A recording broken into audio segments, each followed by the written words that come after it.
Hello hello नमस्कार आदाब Sat Sri Akal good afternoon to all of you. जो भी लोग मैं सुन रहे, मेरा नाम उत्कर्ष सिंह है। आपने अपना प्यार सा चैनल खोल लिया है टारगेट सेमेस्टर।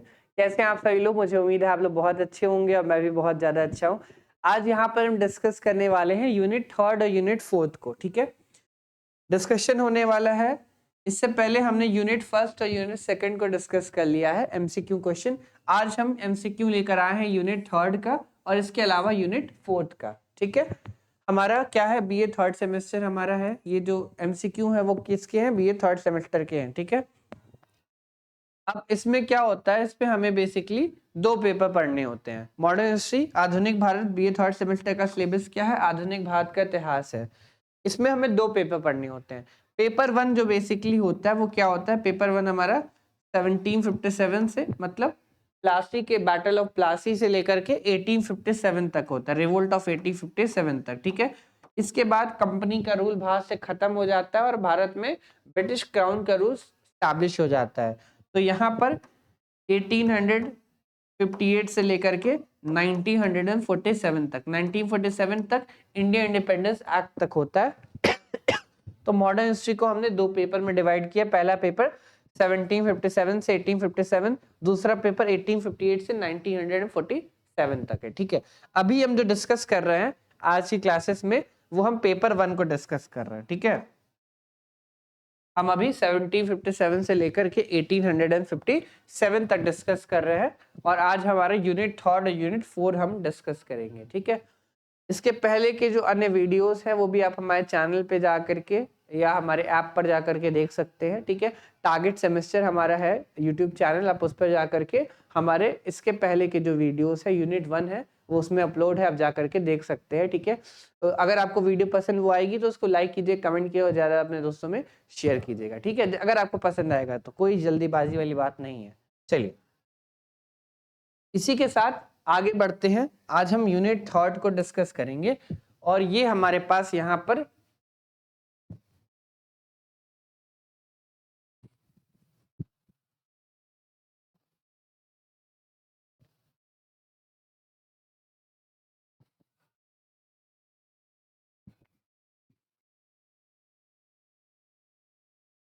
और अभी हमने यहाँ पर ये वाला जो हमने सेक्शन लिया है ये हमारा यूनिट 3 है। ठीक है, ये हमारा सेक्शन यूनिट 3 है। ठीक है, तो पहला क्वेश्चन क्या है? पहला क्वेश्चन पढ़ते हैं। पहला क्वेश्चन है, श्रीरंगपट्टनम की संधि हुई थी। श्रीरंगपट्टनम की संधि कब हुई थी? 1772 में हुआ था, 1784 में हुआ था, 1792 में या 1799 में? तो हम जानते हैं श्रीरंगपट्टनम की संधि हुई थी 1792 में हुआ था। ठीक है, इसको कहते हैं श्रीरंगपट्टनम की संधि। श्रीरंगपट्टनम की संधि को हम कहते हैं थर्ड आंग्ल मैसूर वॉर। थर्ड आंग्ल मैसूर वॉर, ये जो जंग है थर्ड आंग्लो मैसूर वॉर, वो किसके किसके बीच में हुआ था? वो ब्रिटिशर्स के बीच में और इसके अलावा टीपू सुल्तान के बीच में हुआ था। ठीक है, थर्ड एंग्लो मैसूर वॉर का समय काल 1790 से लेकर के 1792 तक है। ठीक है, समय काल आपको थोड़ा सा दिमाग के अंदर क्लियर होना चाहिए। अब यहाँ पर हम थोड़ा सा इसको देख लेते हैं पहले। ठीक है, फर्स्ट एंग्लो मैसूर वॉर,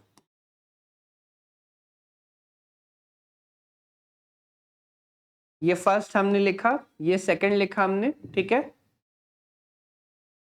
ऊपर वाली चीजों को नीचे नोट कर लीजिएगा। इसके बाद थर्ड आ जाएगा, इसके बाद हमारा फोर्थ आ जाएगा। ठीक है, ये हमारे पास 4 हो गए। फर्स्ट आंग्ल मैसूर युद्ध, द्वितीय आंग्ल मैसूर युद्ध, ठीक है, तृतीय आंग्ल मैसूर युद्ध और चौथा क्या है? चौथा आंग्ल मैसूर युद्ध हमारे पास है। ठीक है, तो ये हमारे पास टोटल 4 हो गए। अब इसमें क्या क्या चीजें हैं जो हमें समझनी है? तो सबसे पहले यहाँ पे रूलर कौन है? रूलर यहाँ पर जो है पहले दूसरे में हैदर अली है जो कि मैसूर का रूलर है। तो पहले दूसरे में हैदर अली का हम नाम लिख देंगे, पहले दूसरे में हैदर अली है। तीसरे में टीपू सुल्तान है। ठीक है, तीसरे वाले में कौन लड़ रहा है? टीपू सुल्तान लड़ रहे हैं। ठीक है, और चौथे वाले में टीपू सुल्तान युद्ध को लड़ते हुए वीर गति को प्राप्त हो जाते हैं। हम थोड़ा सा ईयर भी चाहें तो लिख सकते हैं, ठीक है।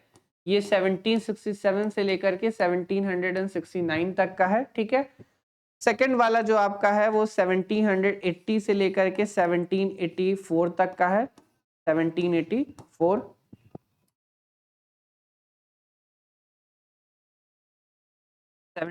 से 1784। तीसरा वाला जो आपका है मैंने लिखा है 1790 से लेकर के 1792 तक का है, ठीक है। और चौथा जो आखिरी वाला है वो 1799 में हुआ था, ठीक है। यहां तक इतनी चीजें क्लियर हो गई सभी को। चलिए अब हम यहां पर ये लिखते हैं कि कौन सा गवर्नर जनरल भारत में था जब ये सब बैटल्स हो रही थी। तो फर्स्ट एंग्लो मैसूर युद्ध के समय हैदर अली था, सेकंड एंग्लो मैसूर युद्ध के समय हैदर अली था, ठीक है। यहीं पर 82 में 1782 में हैदर अली की मृत्यु हो गई थी जंग लड़ते हुए। फिर थर्ड एंग्लो मैसूर युद्ध में टीपू सुल्तान था, और फोर्थ एंग्लो मैसूर युद्ध में भी कौन था, टीपू सुल्तान ही था, ठीक है। अब फर्स्ट एंग्लो मैसूर युद्ध का समय काल 67 से 69 है। इस समय भारत का गवर्नर कौन था, उनका नाम है सर हैरी वेरेस्लेट। क्या नाम है उनका, सर हैरी वेरेस्लेट नाम है, ठीक है। दूसरा है सेकंड आंग्ल मैसूर युद्ध 1780 से 84 के बीच में। तो 1780 से 84 के बीच में कौन थे, वॉरेन हेस्टिंग्स थे, ठीक है। इनका नाम है वॉरेन हेस्टिंग्स, ठीक है भाई। अब थर्ड वाले में कौन था, थर्ड एंग्लो मैसूर युद्ध। थर्ड एंग्लो मैसूर युद्ध के समय कौन थे, थर्ड एंग्लो मैसूर युद्ध के समय थे लॉर्ड कॉर्नवालिस, ठीक है भाई। और आखिरी जो हुआ था, आखिरी हुआ था फोर्थ एंग्लो मैसूर युद्ध। आखिरी के समय में कौन था, तो आखिरी के समय में आपके थे लॉर्ड वेलेस्ली हुआ करते थे, ठीक है। लॉर्ड वेलेस्ली को भारत का शेर भी कहा जाता है, अकबर भी कहा जाता है ईस्ट इंडिया कंपनी का, लॉर्ड वेलेस्ली को, ठीक है। तो ये हमारे पास चार नाम हो गए। हैरी वेस्लेट फर्स्ट एंग्लो मैसूर युद्ध के समय, दूसरे एंग्लो मैसूर युद्ध के समय वॉरेन हेस्टिंग्स थे, थर्ड एंग्लो मैसूर युद्ध के समय लॉर्ड कॉर्नवालिस थे, और फोर्थ एंग्लो मैसूर युद्ध के समय कौन था, लॉर्ड वेलेस्ली हुआ करते थे, ठीक है। चलिए अब हम यहां पर क्या करेंगे, यहां पर हम ट्रीटी लिखेंगे। तो ट्रीटीज कौन कौन सी साइन हुई, पहले वाले में दूसरे वाले में, क्योंकि यहां पर जगह नहीं है तो आप अगर बनाना तो आप इसी के आगे लिख लेना, क्योंकि यहां पर बोर्ड पर जगह नहीं है ज्यादा। तो अगर आप लिखना, अगर आप पर्सनली अगर आप लिखना तो आप कैसे लिखना, आप इसी के जस्ट बाद में लिख देना, ठीक है। फिर आता है थर्ड वाला भाई, और फिर आता है लास्ट में क्या है, फोर्थ है, ठीक है। चलिए अब फर्स्ट वाला देखते हैं। तो सबसे पहले जब फर्स्ट आंग्ल मैसूर युद्ध हुआ था 1767 से 69 के बीच में, तो यहां पे संधि हुई थी, इसको मद्रास की संधि कहते हैं, ट्रीटी ऑफ मद्रास कहते हैं।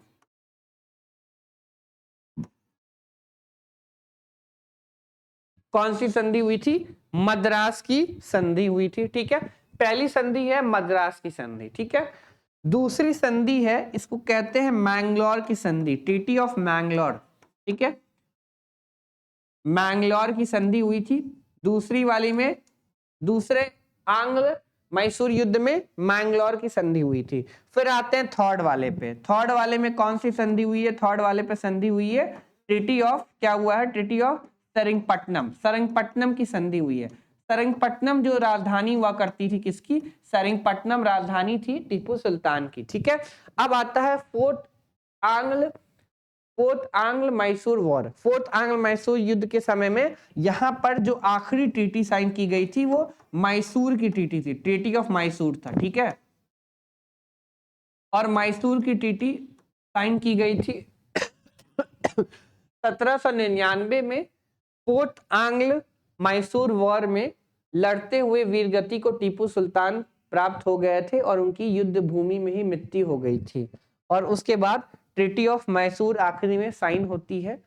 इससे पहले वाडियार डायनेस्टी के पास हुआ करता था मैसूर का शासन, तो ओल्ड वाडियार डायनेस्टी को मैसूर का शासन वापस कर देती है ईस्ट इंडिया कंपनी, ठीक है। East India company old Wadiyar dynasty को क्या करती है, ये जो शासन है वो पूरा का पूरा शासन वापस कर देती है। ये हिंदू डायनेस्टी है, वाडियार डायनेस्टी हिंदू डायनेस्टी है, तो मुस्लिम से हिंदू डायनेस्टी को ट्रांसफर कर देती है, जो अंग्रेज हैं वो ट्रांसफर कर देते हैं, ठीक है।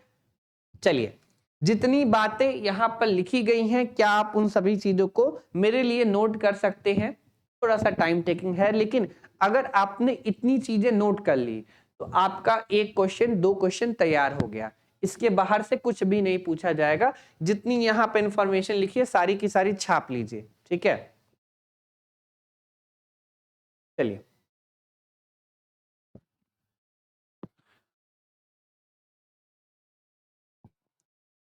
यहां पर लिख सकते हैं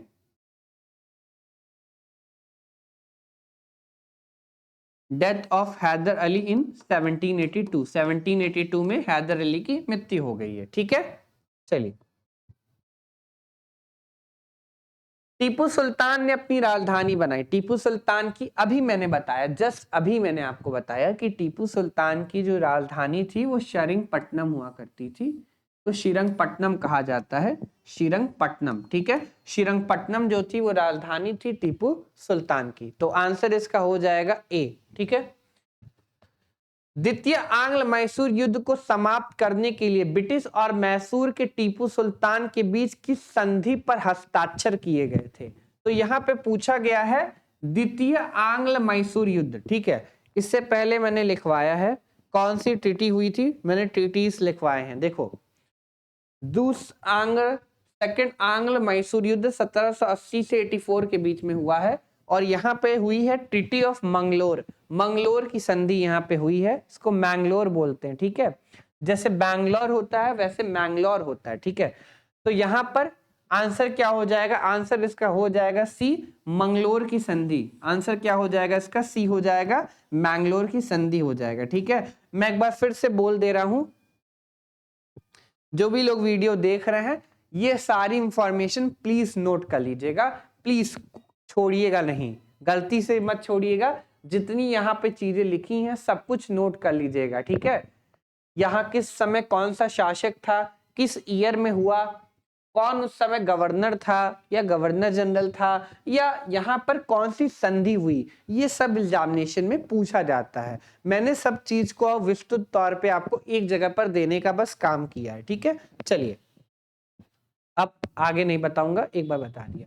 तृतीय आंग्ल मैसूर युद्ध के समय अंग्रेजी गवर्नर जनरल कौन था? यहाँ पे पूछा गया है कि थर्ड आंग्ल मैसूर युद्ध के समय कौन था, ठीक है। तो हमको थर्ड आंग्ल मैसूर युद्ध का समय काल याद करना है। थर्ड आंग्ल मैसूर युद्ध का समय काल क्या है? 1790 से लेकर के 1792 के बीच है, और 1790 से 1792 के बीच में कौन था? लॉर्ड कॉर्नवालिस हुआ करते थे, ठीक है। इसी समय काल में उन्होंने स्थायी बंदोबस्त भी लागू किया था, ठीक है। तो लॉर्ड कॉर्नवालिस होंगे, एक बार चेक कर लेते हैं। देखो, तीसरा पे कौन है? थर्ड आंग्ल मैसूर वॉर में कौन है? लॉर्ड कॉर्नवालिस हैं, ठीक है। तो यहाँ पर आंसर क्या हो जाएगा? आंसर हो जाएगा लॉर्ड कॉर्नवालिस, ठीक है। आंसर इसका हो जाएगा ए, लॉर्ड कॉर्नवालिस, ठीक है। एक मैंने आपको विस्तृत तौर पे बताया, और एक बताने के बाद सारा का सारा मैंने पूरा मैप बनवाया आपसे। आपने जब पूरा का पूरा क्या कर लिया, एक मैप बना लिया, एक मतलब फ्लो चार्ट बना लिया। इस फ्लो चार्ट के बाहर से कहीं से कोई क्वेश्चन आने के चांसेस नहीं है। हमने यहाँ डाला ये प्रथम है, ये द्वितीय है, ये तृतीय है, और ये फोर्थ है, ठीक है। इसके बाद हमने यहाँ पे ईयर डाल दिया, ठीक है। ये ईयर हमने नहीं डाला, कोई बात नहीं। यहाँ पर हमने गवर्नर का नाम डाल दिया, गवर्नर का क्या नाम था, ठीक है। गवर्नर के नाम या गवर्नर जनरल के नाम के बाद हमने क्या किया? इसके बाद हमने यहाँ पर डाला कि उस समय शासक कौन था। शासक मैंने पहले शासक डाला, ठीक है। तो हमने डाला यहाँ पर शासक कौन था, रूलर कौन था, ठीक है। फिर हमने डाला गवर्नर कौन था, फिर गवर्नर के बाद हमने डाला ट्रीटी कौन सी संधि यहाँ पर साइन हुई है, ठीक है। तो ये 4 चीजें हमने डाली और 4 चीजें डाल के तैयार हो गया। इसी तरीके से आप यहाँ पर जैसे हमने मैसूर बनाया, ठीक है, वैसे आप मराठा भी बना सकते हो। मराठे में कितना हुआ? 3 ही हुआ है मराठे में। मराठे में पहला, दूसरा, तीसरा, 3 ही हुआ है। तो 3 मराठों में बना दो। यहाँ पे लिख लो कौन शासक है, यहाँ पे उस समय कौन शासक था ये लिख लो, यहाँ गवर्नर कौन था, कौन सी ट्रीटी साइन हुई, बस यही लिखना है आपको, ठीक है। बहुत मेहनत नहीं करनी है कोई, ठीक है। स्मार्ट वर्क करना है, स्मार्ट वर्क। स्टडी जब करिए तो स्मार्ट तरीके से करिए। आगे बढ़ते हैं। हैदर अली का जन्म कहां पर हुआ था? हैदर अली का जन्म बूंदीकोट, श्रीरंगपट्टनम, डिंडीगुल या फिर कहां पर हुआ था? तो इनका जन्म बूंदीकोट में हुआ था। ठीक है, कहां पर हुआ था? बूंदीकोट में इनका जन्म हुआ था। आंसर इसका हो जाएगा फिफ्थ का ए, इसका आंसर हो जाएगा बूंदीकोट, इसका आंसर सही है। ठीक है, एक बार देख लीजिएगा सभी लोग। ठीक है, कई जगह कोलर भी लिख कर आता है कि हैदर अली का जो जन्म स्थान है वो कोलर है, लेकिन कोलर बहुत हद तक उतना सही नहीं माना जाता है। ठीक है, एक बार मैं भी चेक कर लेता हूं।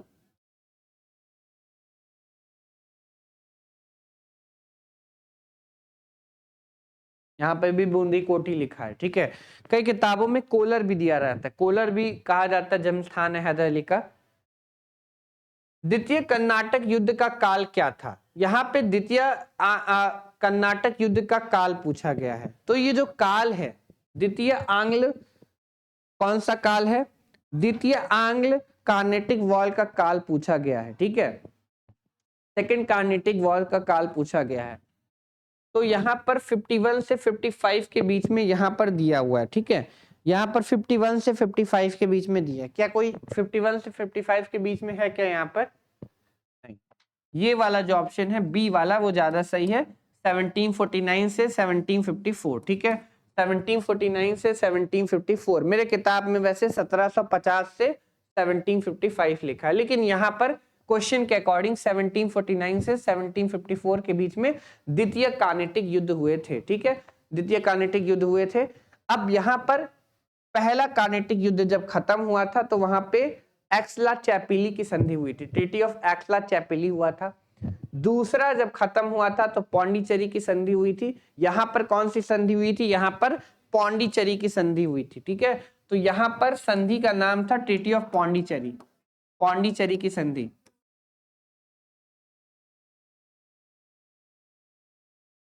और पौंडीचेरी की संधि के अलावा फोर्थ नंबर पर जब था तो फोर्थ नंबर पे थर्ड नंबर पर ट्रीटी ऑफ पेरिस हुई थी। ठीक है, पेरिस की संधि हुई थी। जब हम बात करते हैं थर्ड कार्नेटिक वॉर के बारे में, थर्ड कार्नेटिक वॉर, ठीक है, तो थर्ड कार्नेटिक वॉर के समय में कौन सी संधि हुई थी? थर्ड कार्नेटिक वॉर के समय में संधि हुई थी ट्रीटी ऑफ पेरिस। ठीक है, पेरिस। एक बार मैं ईयर भी जरा बता देता हूं। ठीक है, इसका ईयर लिख लेना 1756 से लेकर के 1763, उसका ईयर आपने 49 से 54 लिख लिया है। ठीक है, और फर्स्ट वाले का जो समय काल है, फर्स्ट कार्नेटिक वॉर, क्योंकि यहाँ पर सेकंड वाला हो चुका है तो सेकंड वाला हमको लिखवाने की जरूरत है नहीं। फर्स्ट कार्नेटिक वॉर का जो समय काल है वो 1746 से लेकर के 1748 को लिख लेना। ठीक है, और यहाँ पे संधि हुई थी ट्रीटी ऑफ एक्सला चैपिली, एक्सला चैपिली की संधि होती है। ठीक है, इसका नाम लिख लो, एक्सला चैपिली की संधि, ट्रीटी ऑफ एक्सला चैपिली। ठीक है, ये यहाँ पर सक्सेशन का वॉर था। यहाँ पर ऑस्ट्रिया के सक्सेशन को लेकर के वॉर था। एक को इंग्लैंड सपोर्ट कर रहा था, एक को फ्रेंच सपोर्ट कर रहे थे। ठीक है, वहां की महारानी थी, उनका नाम था मैरिया थरीशन। इंग्लिश सपोर्ट कर रहे थे, फ्रेंच इसके विरोध में थे। ठीक है, इसी को कहते हैं कार्नेटिक वॉर्स। क्या कहा जाता है इसको? कार्नेटिक वॉर कहा जाता है। अगर आपने हमारी वीडियो देखी होगी तो हमने इस चीज को डिटेल में समझाया हुआ है। ठीक है, तो फर्स्ट ये हो गया, सेकंड ये हो गया, और हमारे पास फर्स्ट ये हो गया, थर्ड ये हो गया, और सेकंड कार्नेटिक वॉर हमारे पास ये वाला हो गया। ये सेकंड कार्नेटिक वॉर हो गया। ठीक है, तो हमारे पास तीनों के तीनों हो गए, कोई दिक्कत वाली बात नहीं है। एक बार फिर से देख लो और नोट कर लेना। ठीक है, एक बार देख लो सभी लोग, इसका स्क्रीनशॉट ले लेना और इसको नोट कर लेना। ठीक है, पॉज करके सभी लोग नोट कर लेना। निम्नलिखित में से किस पर ब्रिटिश संसद में महाभियोग का मुकदमा चलाया गया? सबसे ज्यादा करप्ट व्यक्ति जो था वो वॉरेन हेस्टिंग था, और वॉरेन हेस्टिंग के ऊपर ही महाभियोग का मुकदमा चलाया गया था ब्रिटिश पार्लियामेंट में। ब्रिटिश पार्लियामेंट में महाभियोग का मुकदमा चलाया गया था वॉरेन हेस्टिंग के ऊपर 1787 से लेकर के 1795 के बीच में चलाया गया था। ठीक है, और ये चलाने वाला जो व्यक्ति था उसका नाम था एडमंड बुर्के। एडमंड बुर्के वो व्यक्ति था जो वॉरेन हेस्टिंग के ऊपर क्या चलाता है? महाभियोग चलाने का काम करता है। और भी लोग हैं लेकिन ये मेन है। वॉरेन हेस्टिंग भारत के पहले गवर्नर जनरल बनाए जाते हैं। फर्स्ट गवर्नर जनरल बंगाल के बनाए जाते हैं, इनका नाम है सर वॉरेन हेस्टिंग्स। इनका क्या नाम है? इनका नाम है sir Warren Hasting. Sir Warren Hasting का समय काल क्या है? इनका समय काल है 1773 से लेकर के 1785 तक रहते हैं ये, ठीक है। 1773 से 1785 तक गवर्नर जनरल ऑफ बंगाल के पद पर कौन रहता है? सर वॉरेन हेस्टिंग्स रहते हैं, ठीक है।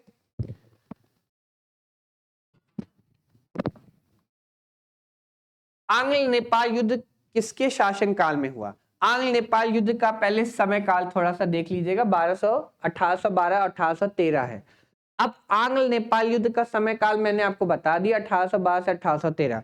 अब यहाँ पर हमारे पास एक व्यक्ति थे, इनका नाम था लॉर्ड फ्रांसिस हेस्टिंग, ठीक है। लॉर्ड फ्रांसिस हेस्टिंग्स, ये दूसरे हैं, ये लॉर्ड वॉरेन हेस्टिंग नहीं है, ये फ्रांसिस हेस्टिंग्स हैं, ठीक है।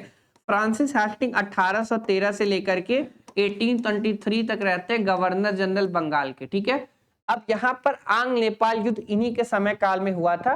और आखिरी में यहाँ पे सगौली की संधि भी होती है, ट्रीटी ऑफ सगौली।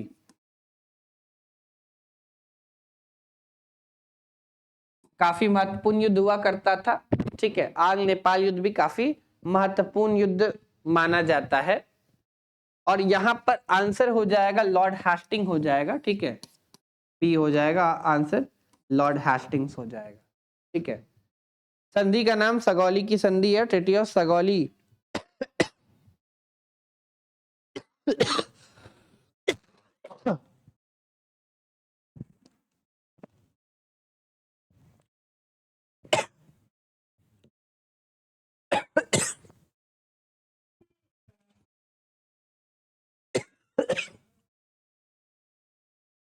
अंग्रेजों ने श्रीरंगपट्टनम की संधि किसके साथ की थी? श्रीरंगपट्टनम की संधि अंग्रेजों ने किसके साथ की थी? मैंने बताया था श्रीरंगपट्टनम की संधि थर्ड समय हुआ था। थर्ड आंग्ल मैसूर युद्ध चल रहा था। थर्ड आंग्ल मैसूर युद्ध का समय काल 1790 से लेकर 1792 के बीच में हुआ था। और इस समय ये संधि हुई थी किसके साथ? टीपू सुल्तान के साथ हुई थी। तो आंसर इसका हो जाएगा सी, टीपू सुल्तान। सभी को पता है श्रीरंगपट्टनम की संधि कब हुई थी? श्रीरंगपट्टनम की संधि थर्ड आंग्ल मैसूर युद्ध के समय हुई थी, ठीक है। थर्ड आंग्ल मैसूर युद्ध के समय हुआ था। और यहाँ पर इसका समय काल 1790 से लेकर 1792 है, ठीक है। निम्नलिखित में से कौन 1755 में डिंडीगुल मैसूर में एक आधुनिक शस्त्रागार की स्थापना की? आधुनिक शस्त्रागार की स्थापना करने वाले कौन थे? हैदर अली थे। आंसर इसका हो जाएगा बी, हैदर अली, ठीक है। इस क्वेश्चन को देख लीजिएगा, फिर से हो सकता है रिपीट हो जाए। इसका आंसर होगा बी, हैदर अली, ठीक है। राजा रणजीत सिंह ने किस स्थान पर अदालत आला अदालत आला की स्थापना की? अदालत आला जो स्थापना किया था वो उन्होंने कहां पर किया था? ठीक है। Where did Ranjit Singh establish the Adalat Ala? अदालत आला जो स्टैब्लिश किया था वो लाहौर में किया था, ठीक है। अदालत आला की स्थापना राजा रणजीत सिंह ने कहा की थी? लाहौर में की थी। अगर धार्मिक राजधानी अगर आपसे कोई पूछे कि राजा रणजीत सिंह की, जो कि सिख नेता थे और सिख वहां के राजा हुआ करते थे, इनकी धार्मिक राजधानी क्या थी? तो इनकी धार्मिक राजधानी अमृतसर थी। लेकिन अगर उनसे एडमिनिस्ट्रेटिव कैपिटल पूछे, जैसे अदालत आला, ठीक है, इंग्लिश वाला सही है ज्यादा। अदालत आला जो है वो क्या है? एडमिनिस्ट्रेटिव कैपिटल है, प्रशासनिक राजधानी है। तो प्रशासनिक राजधानी हमेशा लाहौर रही, ठीक है। राजा रणजीत सिंह की प्रशासनिक राजधानी हमेशा क्या रही? लाहौर रही। और उनकी जो रिलीजियस कैपिटल है, रिलीजियस कैपिटल का क्या मतलब होता है? रिलीजियस कैपिटल का मतलब उनकी जो धार्मिक राजधानी है वो क्या रही? अमृतसर रही। तो अगर आपसे पूछा जाए राजा रणजीत सिंह की रिलीजियस कैपिटल क्या है, रिलीजियस धार्मिक राजधानी क्या है, तो अमृतसर है। और एडमिनिस्ट्रेटिव कैपिटल या पॉलिटिकल कैपिटल भी कह सकते हैं इसको, राजनीतिक कैपिटल, राजनीतिक राजधानी, ठीक है। पॉलिटिकल कैपिटल, राजनीतिक राजधानी या प्रशासनिक राजधानी राजा रणजीत सिंह की क्या है? तो वो क्या है? वो लाहौर है, ठीक है। इसका आंसर हो जाएगा लाहौर, बी।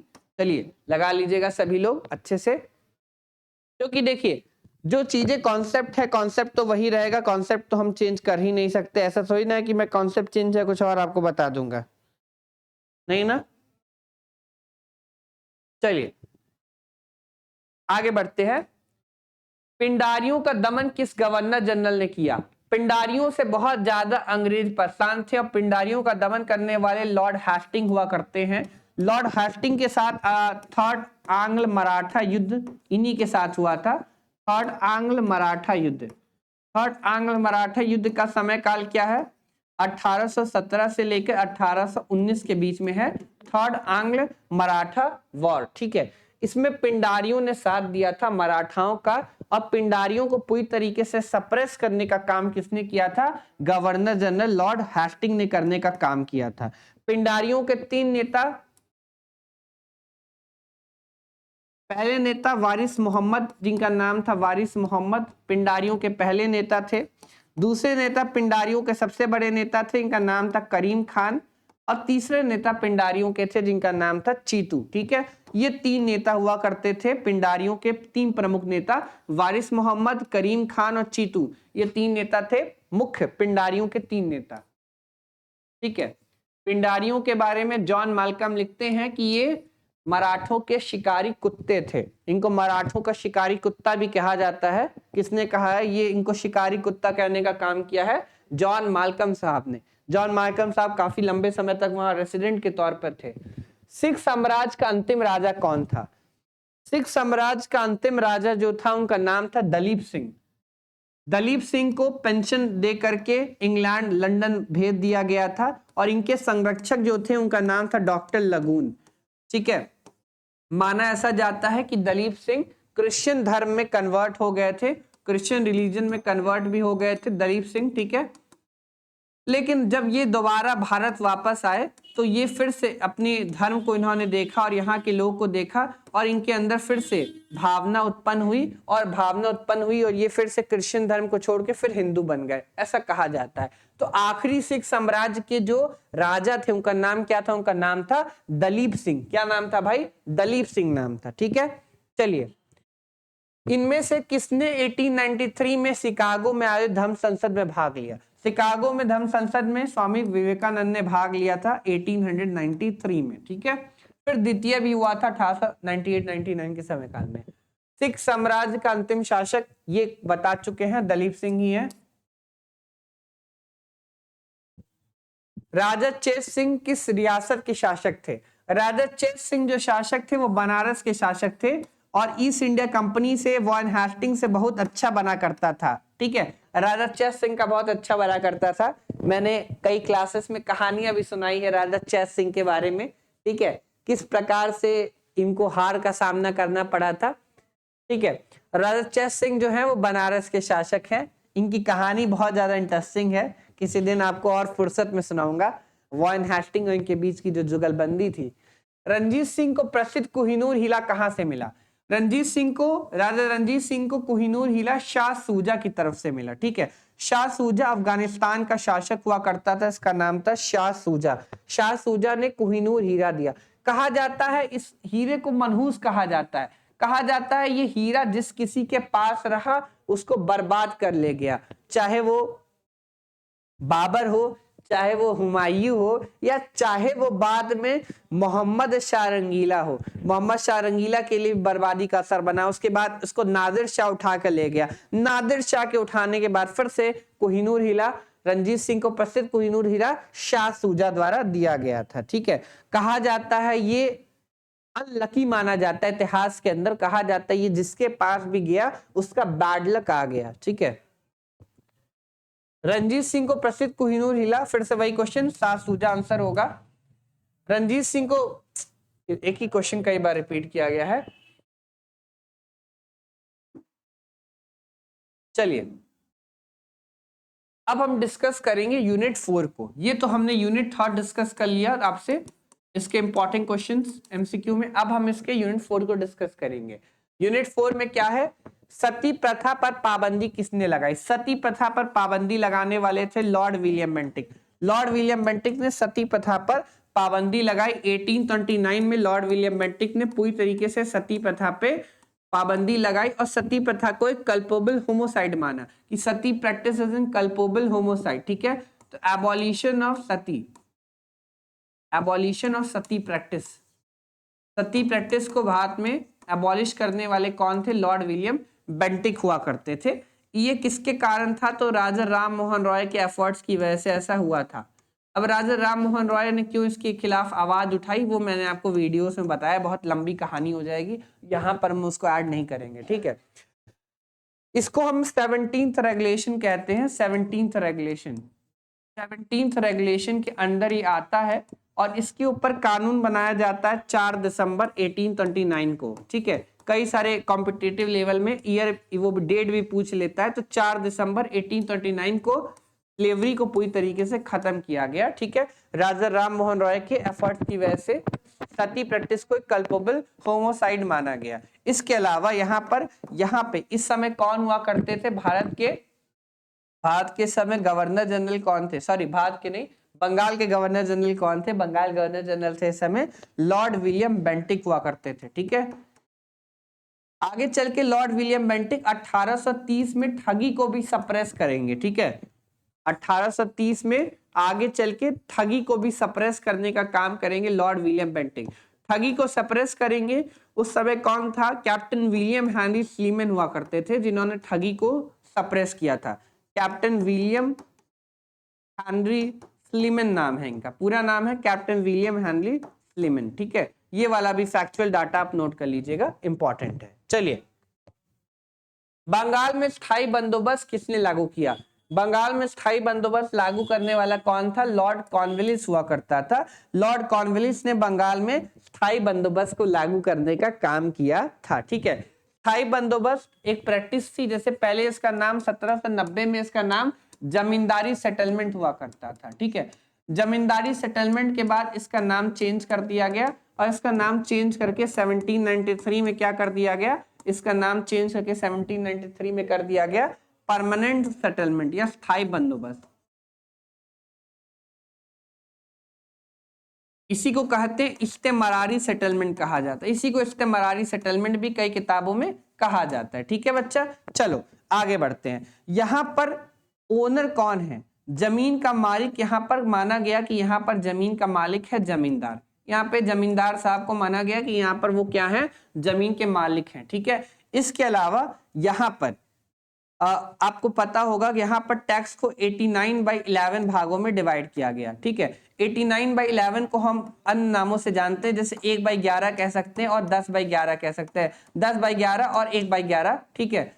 1/11 जो टैक्स है वो जमींदार को मिलेगा और 10/11 जो टैक्स है वो किसको मिलेगा? वो टैक्स मिलेगा ईस्ट इंडिया कंपनी को, ठीक है।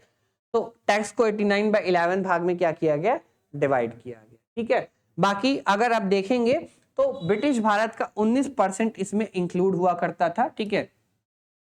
ब्रिटिश भारत का 19% भाग इसमें इंक्लूड था।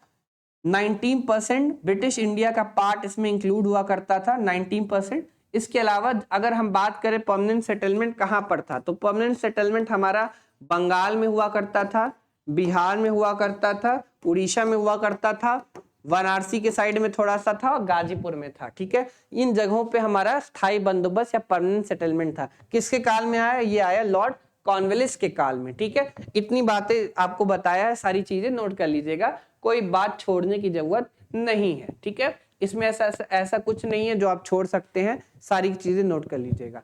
चलिए थोड़ा सा अगर जमींदारी सेटलमेंट में देखेंगे तो 1794 में इसमें सनसेट लॉ भी लाया गया। कई बार पूछा जाता है सूर्यास्त कानून किसमें लाया गया, तो सनसेट लॉ भी इसमें इंट्रोड्यूस किया गया 1794 में। नोट कर लीजिएगा सारी चीजों को। चलिए ठीक है भाई, चलो आगे बढ़ते हैं। किसके द्वारा बिहार ने स्थायी बंदोबस्त की शुरुआत की गई? बिहार में या कहीं पे? बंगाल, बिहार, उड़ीसा में लॉर्ड कॉर्नवालिस ने ही शुरुआत की थी स्थायी बंदोबस्त की। सूर्यास्त कानून संबंधित है भू राजस्व से, स्थायी बंदोबस्त से अभी मैंने पढ़ाया, ठीक है। सनसेट लॉ, सूर्यास्त कानून, भू राजस्व व्यवस्था से सूर्यास्त कानून, सनसेट लॉ संबंधित है। रैयतवाड़ी व्यवस्था सर्वप्रथम किसके द्वारा लागू की गई? अब हम बात कर रहे हैं रैयतवाड़ी व्यवस्था के बारे में, ठीक है। तो रैयतवाड़ी व्यवस्था लागू की गई थॉमस मुनरो के द्वारा। थॉमस मुनरो 1820 में मद्रास के गवर्नर हुआ करते थे, उन्हीं के द्वारा रैयतवाड़ी व्यवस्था को क्या किया गया? लागू किया गया, गवर्नर ऑफ मद्रास, ठीक है। इसके अलावा कैप्टन अलेक्जेंडर रीड का नाम मिलेगा, और कैप्टन अलेक्जेंडर रीड के अलावा आपको यहाँ पर एल्फिंस्टन का भी नाम देखने को मिलता है, एल्फिंस्टन का, एल्फिंस्टन। और एल्फिंस्टन के अलावा एक नाम आपको और मिलेगा, captain Alexander read. Captain Alexander read का भी यहाँ पर नाम मिलेगा आपको देखने को, ठीक है।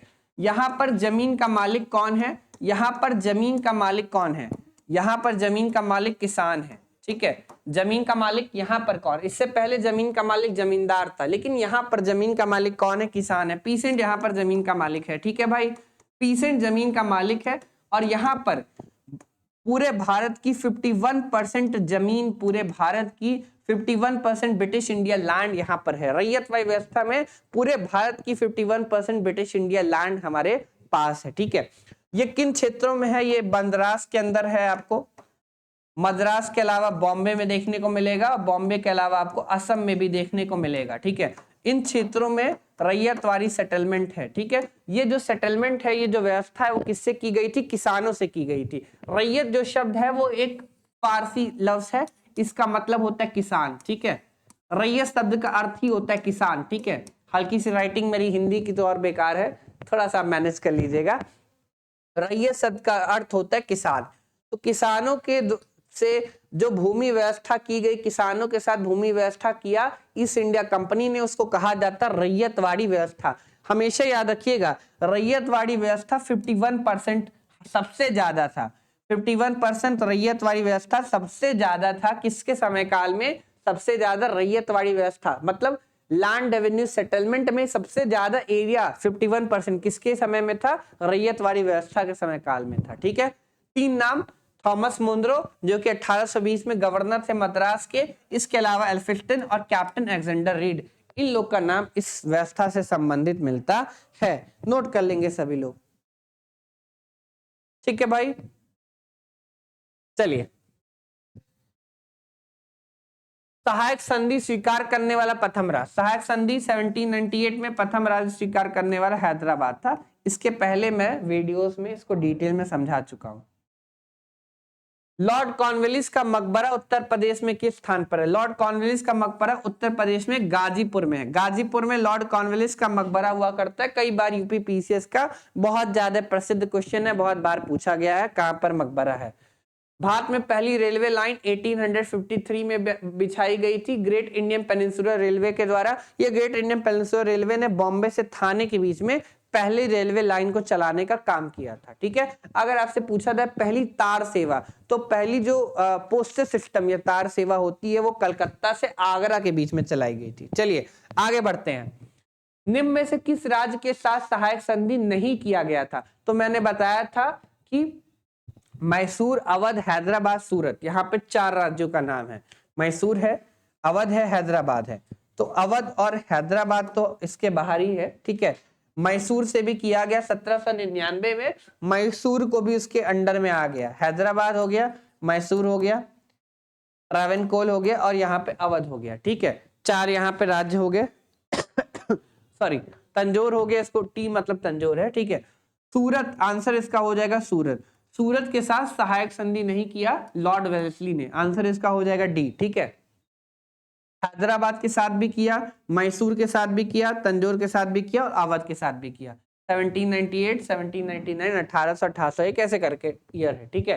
Poverty and un British rule in India, poverty and un British rule India, ये नामक जो किताब है, ये किताब लिखने का काम किया है किसने, दादा भाई नारोजी ने किताब लिखी है, ठीक है। 1901 में किताब लिखना है दादा भाई नारोजी ने। दादा भाई नारोजी ने एक थियरी दी थी, इसको कहते हैं theory of drain of wealth, drain of wealth का सिद्धांत, ठीक है। ड्रेन ऑफ वेल्थ का सिद्धांत देने का काम किया था दादा भाई नारोजी ने। 3 बार आईएनसी के प्रेसिडेंट के तौर पर विराजमान रहे थे, 1886 में, 1892 में और बाद में 1906 में, ठीक है। इसके अलावा पॉवर्टी एंड ब्रिटिश रूल के इन इंडिया के अलावा 1901 में इन्होंने किताब लिखी थी। इसके अलावा इन्होंने एक और किताब लिखी है, इंग्लैंड डेब्ट टू इंडिया, ठीक है। ये भी किताब लिखी गई है दादा भाई नारोजी के द्वारा, इंग्लैंड डेब्ट टू इंडिया। ये किताब इन्होंने 1867 में लिखा है, ठीक है। और भी बहुत सारी सोसाइटीज की गठन किया था, ईस्ट इंडिया एसोसिएशन जैसी सोसाइटीज का। और अगर हम थोड़ा सा और कुछ बात करें, ठीक है, इंग्लैंड डेब्ट टू इंडिया हो गया। 1892 से फिन्सबरी में पहले भारतीय से जो चुनाव जीते 1892 में पहले भारतीय व्यक्ति जो कि चुनाव जीतते हैं वो कौन है? दादा भाई नौरोजी हैं। ठीक है, ये भी नोट कर लीजिएगा। चलिए आंसर इसका होगा 1901। Poverty and un British rule India लिखने का काम किया है दादा भाई नौरोजी ने। दादा भाई नौरोजी एक नरमपंथी नेता है, एक मॉडरेट नेता है, और मॉडरेट नेता में वो पहले नेता है जो आर्थिक व्यवस्था के बारे में बात करते हैं। ठीक है, आर्थिक व्यवस्था के बारे में बात करने वाले पहले नेता। किसे भारतीय पुनर्जागरण का पिता कहा जाता है? फादर ऑफ इंडियन रेनेसेंस माना जाता है राजा राम मोहन रॉय को। बहुत बार ये क्वेश्चन पूछा जाता है। अगर मॉडर्न इंडिया का पिता माना जाएगा, आधुनिक भारत का पिता कहा जाएगा, तो आधुनिक भारत के पिता भी कौन है? राजा राम मोहन रॉय है। अगर आपसे क्वेश्चन पूछा जाए प्रॉफिट ऑफ नेशनलिज्म कौन है भारत में, तो वो भी कौन है? राजा राम मोहन रॉय ही होंगे। ठीक है, चलिए भारत का मार्टिन लूथर किसको कहा जाता है? भारत का मार्टिन लूथर कहा जाता है बहुत बड़ा समाज सुधारक स्वामी दयानंद सरस्वती को। स्वामी दयानंद सरस्वती ने 1875 में आर्य समाज की स्थापना की थी, और इन्होंने क्या कहा? इन्होंने कहा गो बैक टू वेदा, वेदों की ओर लौटो। ठीक है, इन्होंने नारा दिया था गो बैक टू वेदास, वेदों की ओर लौटो। ठीक है, इसके अलावा इनकी जो किताब थी वो अमर हो गई। इनकी किताब का नाम है सत्यत प्रकाश। ठीक है, सत्यत प्रकाश नामक किताब इन्होंने हिंदी में लिखी थी स्वामी दयानंद सरस्वती ने। ठीक है, ये किताब अमर हो गई सबके दिलों में। और इसके अलावा यहाँ पर एक और फैक्चुअल डाटा लिखा है भारत का मार्टिन लूथर। भारत का मार्टिन लूथर स्वामी दयानंद सरस्वती को माना जाता है। ठीक है, अगर नॉर्थ इंडिया का मार्टिन लूथर पूछेगा तो नॉर्थ इंडिया का मार्टिन लूथर माना जाता है ईश्वर चंद्र विद्यासागर को। चलिए आगे बढ़ जाते हैं। आर्य समाज की स्थापना अभी मैंने बताया, जस्ट आर्य समाज की स्थापना हुई है 1875 में बच्चा। ठीक है, स्वामी विवेकानंद ने किस वर्ष धर्म संसद में हिस्सा लिया था? तो विश्व धर्म संसद ने 1893 में स्वामी जी ने क्या किया था? भाग लिया था। स्वामी जी ने भाग लिया था 1893 में। कहां पर लिया था? शिकागो के अंदर लिया था। ठीक है,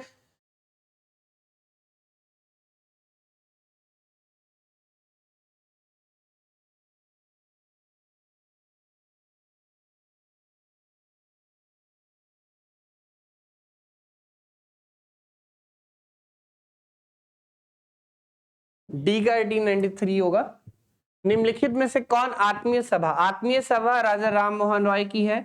आत्मीय सभा पूछे, ब्रह्म सभा पूछे, संस्कृत कॉलेज पूछे, हिंदू कॉलेज पूछे, वेदांत कॉलेज पूछे, ये सब कुछ किसने स्थापित किया? ये सब कुछ स्थापित किया राजा राम मोहन रॉय ने। फिर से बोल दे रहा हूं, आत्मीय सभा, ब्रह्म समाज, ब्रह्म सभा, ठीक है, इसके अलावा संस्कृत कॉलेज, हिंदू कॉलेज, वेदांत कॉलेज, ये सभी स्थापना करने वाले कौन थे? ये सभी की स्थापना करने वाले थे राजा राम मोहन रॉय। ठीक है, निम्नलिखित में से किसने प्रार्थना समाज की स्थापना की थी? प्रार्थना समाज की स्थापना करने वाले आत्माराम पंडुरंग थे। ये केशव चंद्र सेन से बहुत ज्यादा प्रभावित थे, इसीलिए उन्होंने किया था। राजा राम मोहन रॉय की मृत्यु हुई थी, इनकी मृत्यु 1832 में हुई थी, ब्रिस्टल इंग्लैंड में इनकी मृत्यु हुई थी राजा राम मोहन रॉय की। ठीक है,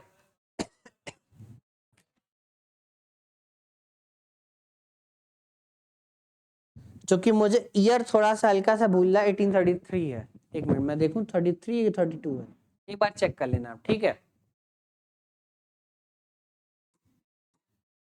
इन्हीं की कब्र के बगल में कब्र है किसकी? इन्हीं की कब्र के बगल में कब्र है श्याम लाल जी वर्मा की।